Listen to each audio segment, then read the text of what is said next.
What's going on, y'all? It's Chuck Nunface. At long last, I'm finally going to be taking a look at this knife right here. This is the Rockstead Higo, or Higo 2, I should say. This is a knife that is just quite exceptional, and I've had several people, both on YouTube and Instagram, asking me when I'm going to go ahead and review this knife here. I'm certainly not the first person to review this knife. It has been around for a while, but we will go ahead and take a look at it. So, getting started... It's got a 3.5 inch blade. Yeah, it's right about 3.5 inches, 1, 2, 3.5, with a cutting edge that we're looking at about 3.25 inches of cutting edge length. The steel on this is YXR7. It is a high carbon steel, and it is not a very common steel. I believe it's done by Hitachi. And they've used this in this and also ZDP 189 are the two steels that they use in the Higo and the Shin and their knives that they produce. Rockstead is a bespoke knife company, I guess if you want to call them that. They put out very high-end fixed blade and folding knives. They do a lot of, while they are production, they're not custom or anything like that.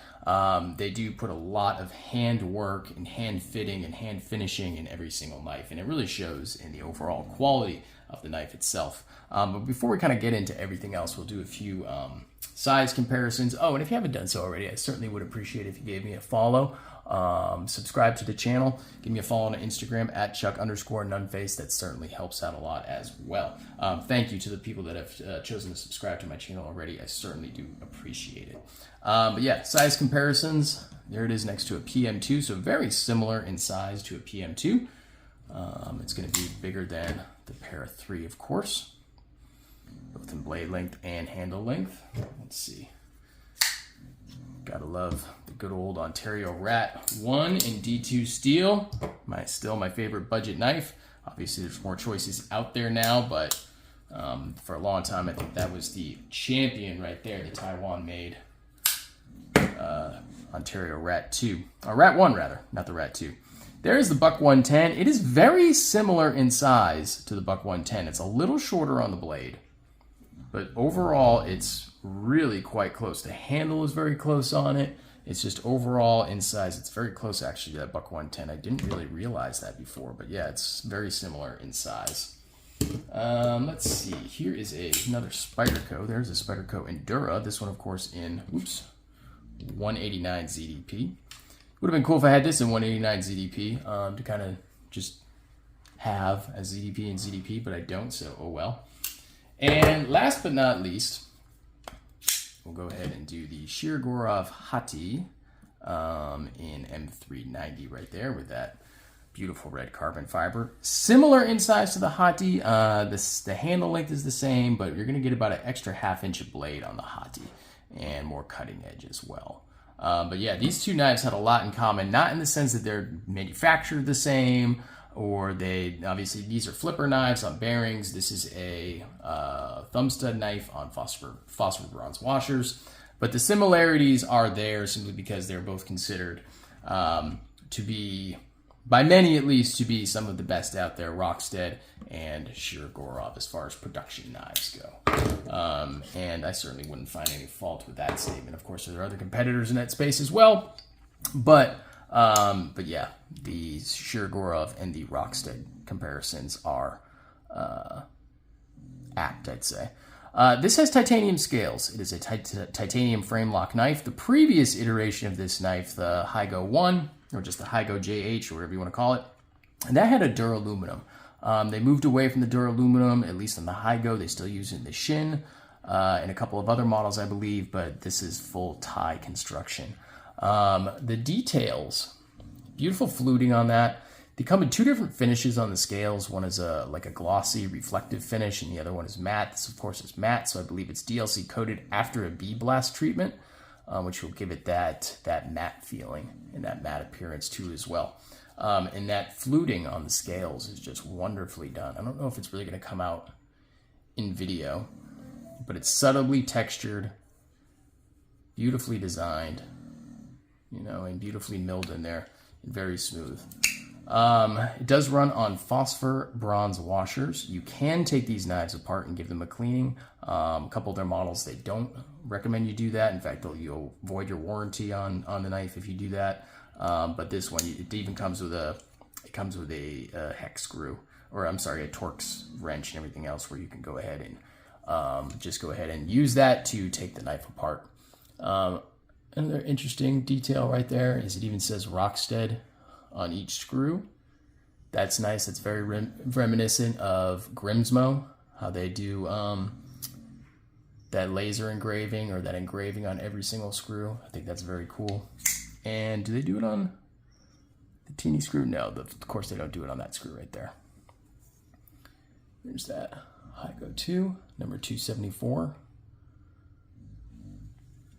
Something that makes these knives very unique is they are convex ground.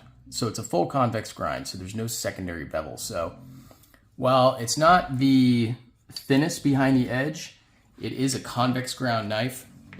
And so it will maintain that sharpness for quite some time without a lot of a need to do anything on the resharpening. And what you see with a typical V-edge is you'll get a lot of front end sharpness, but it will degrade over time. It'll chip, and of course this will chip as well. But really all you need to do, or I shouldn't say chip, it will end up blunting out. You'll get little micro serrations in there and everything else, and you might get some edge rolls. But you really just strop these knives back to life. Now they do recommend a certain process where they say use denim, and you tighten some denim over a board, and then you use what's called pical. I haven't used that. I'm going to look for it right now. I've been using a Flitz polish. I don't know if I'll be able to find it. In fact, I'm not going to take a whole lot of time and look for it, but I've been using a Flitz polish on it. But you could also just typically use a regular strop. Now this is just a standard Bark River compound kangaroo leather strop, and you can just strop it like that. Keep it sharp, keep it maintained that way, and you'll get quite a bit of life out of the knife. They do offer a resharpening service for free to the original owner of the knife. So that is kind of a downside of their warranty service. It really only extends to the original purchaser of the knife. So you go ahead once you get it, you registered it and everything else, and you can go ahead and send it in for warranty service and get it resharpened. And they will do it for free. However, you have to pay for shipping to Japan, which, that's going to cost you a couple of bucks for sure. Another thing that's interesting about these is when you get them, the packaging, it comes, I can't remember the type of wood that they use in their boxes, but the American equivalent I would say would be balsa. So we'll go ahead and we'll take this knife out for a second. And in the packaging, you get some information specific to the knife that you have. So as you can see right here, this is the YXR blade material. So it could be YXR 7 or ZDP 189, and they put the hardness, the Rockwell hardness on it right there. So you can see that it's 64.8 HRC. That is hard. And then it goes over the other specs. So it's 214 millimeters, 89 millimeters, yada, yada, 138 grams. And the clip is that SUS 420J2, and it shows you the day it was produced as well, and who checked it and everything else. And the way that you know that it has been tested is you see that little dot right there. That is from the Rockwell hardness tester, that little divot. And you're going to see that on all Rockstead blades. So that is pretty cool, I think. Get that information right there. I don't think I have anything else in this packaging right now. No, I don't. And of course you get a really nice deerskin microfiber cloth. So let's get this out of the way. A lot of reviewers, when they're talking about the Rockstead knives, they always say they're scary sharp. They're scary sharp. Well, yeah, they are sharp. I don't know if I would call them scary sharp. I've had other knives that have been just as sharp or sharper, that I've done myself. But the fact that it is that based on the Rockwell hardness, if you're not beating on this knife and really abusing it, it will maintain an edge for quite some time. So you'll keep that sharpness, and then it's very easy to maintain that sharpness just through stropping. I mean, I did this myself, and this is a Bark River, you know, in A2. So these are, you know, of course, very different knives and everything else. But I mean, I've gotten this knife sharper than this knife is. And that is just from my own, you know, my own sharpening on bench stones and everything else. Now this looks a lot different. And if I went ahead and sharpened this knife the way I sharpened that knife, it would certainly change the way the knife looks. But I wouldn't say, I'm not in the camp that it's just scary sharp, scary sharp. It's very sharp, and it will maintain that edge for a long time with some very basic maintenance if you're not abusing the knife.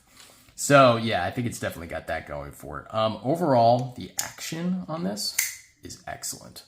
So they're very stiff when you first get them. Any knife that you have that, you know, uses the type of tolerances that these knives are known for, it's very similar to, say, a Sebenza or an Nkosi, where it does take a little time for it to, it takes some time for it to break in. But once it does, it breaks in very nicely. So you won't get that nice flipping action at first. But if you just work the action and just use the knife, you will get that, and it will break in over time. You can also take it apart and you can clean it off, and you can polish the washers if you want to, just using a little polishing compound. Or, you know, I tend to just use my strop, and I'll just do little figure 8 motions, you know, with the strop, and I'll polish the washers that way if I choose to do so. And then you can go ahead and, you know, just do that, and then put whatever lube of choice that you have that you want to use on there, whether it's knife pivot lube or CRK grease, whatever you want to use, you're able to do that. But once you go ahead and break it in, you get that nice flipping action or flicking action, and you'll also get a nice close. It's not, you know, it's not a hydraulic drop shut, or I shouldn't say it's not a drop shut close, but I mean, if you take the pressure off the lock bar, I mean, it's going to drop right down, you know, and it's got a nice detent on there as well. Not a super strong detent, but it's just right for the knife. So yeah, I mean, it's got that beautiful grind on it. It's just mirror polish. I mean, I actually, I'm surprised I haven't noted that yet. I mean, you can see that beautiful mirror polish even through the DLC, you know, and the ZDP 189 versions are no different, where you're going to get that really nice polished look. They take a lot of time. They go through sandpaper grits when they're sharpening these, and they go from, like, you know, 600 grit to 800 to 1000 to 2000. They finish off with polishing compound, and they just do, that's what I'm saying. It's a lot of handwork in order to do these knives and get them done the way that they have. Lockup on this knife is excellent. Right there, it hasn't moved. The jimping on this side, I mean, I don't really see a point to the jimping right there. And the jimping right there, it is not aggressive jimping in any way. In fact, I don't even know if it really does anything, as far as, maybe it adds a little bit of traction, but not a ton of traction. But the thumb stud placement, now that might be too big for some people. You know, they almost have that doorknob style thumb studs. I really like them. I have heard reports where they kind of get snagged on your pockets. That has not been the case for me. I haven't experienced that. But I mean, I can see how that may be the case, where you're taking it out of the pocket and it'll almost be like an Emerson wave, and it'll kind of hook on your pants and start the knife opening, that being a problem. But I haven't experienced that myself. I suppose you could, now that you could probably, with a little practice, thumb flick or front flip this knife. Yeah, you can with a little wrist action. You can get that done. But yeah, the thumb studs are really good, I think, and they act as a ramp for your hand.